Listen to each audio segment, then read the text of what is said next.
Well, with over 2 million people in jail, the US has the world's biggest prison population. But some are seeing the inside of a cell because dodgy judges are getting payback from the private sector. RT's Gayane Chichakyan reports on those dishing out justice for a fee. 2 Pennsylvania judges have made a killing out of juvenile prisons.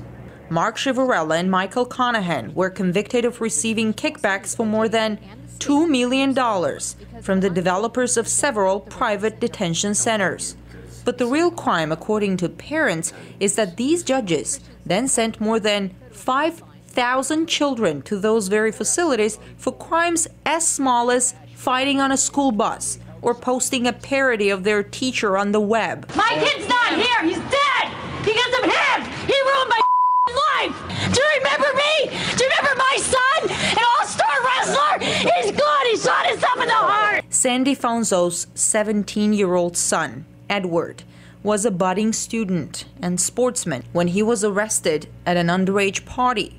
Judge Chivarella locked him up for 6 months. Shortly after he got out, Edward committed suicide. He never looked into, the whole picture of the kids. Like I said, he lined them up one by one and he sent them away, shackled them, sent them to places that, God knows what went on, and then he throws them back. And how does a kid deal with that? My son just never recovered from it. Eric Stefanski was 12 when Judge Chivarella sent him to jail for 2 years for scratching his mom's car while joyriding. Or this young man, who as a teenager was locked up for months for throwing a piece of steak at his mom's boyfriend.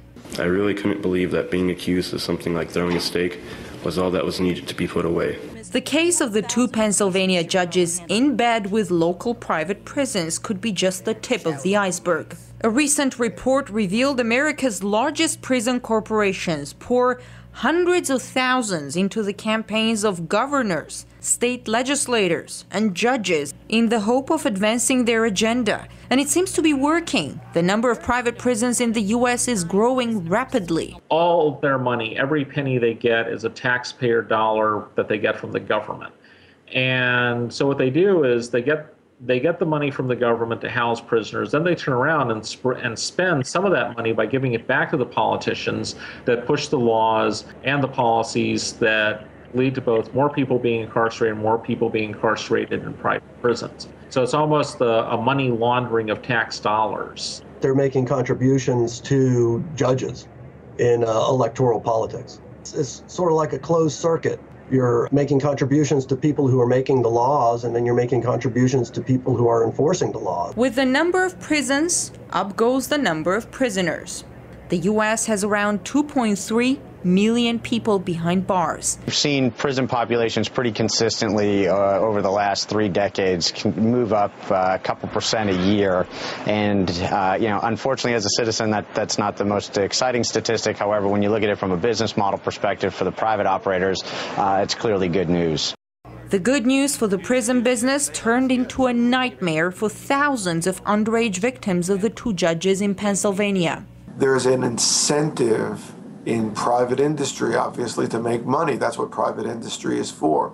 So there's an incentive to have more prisoners, an incentive to keep those prisoners incarcerated for longer periods of time.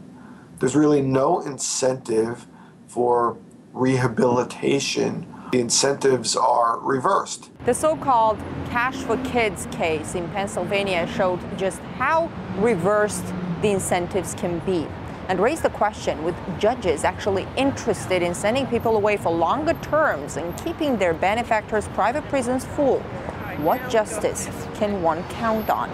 I'm Gayane Chichakyan reporting from Washington, RT.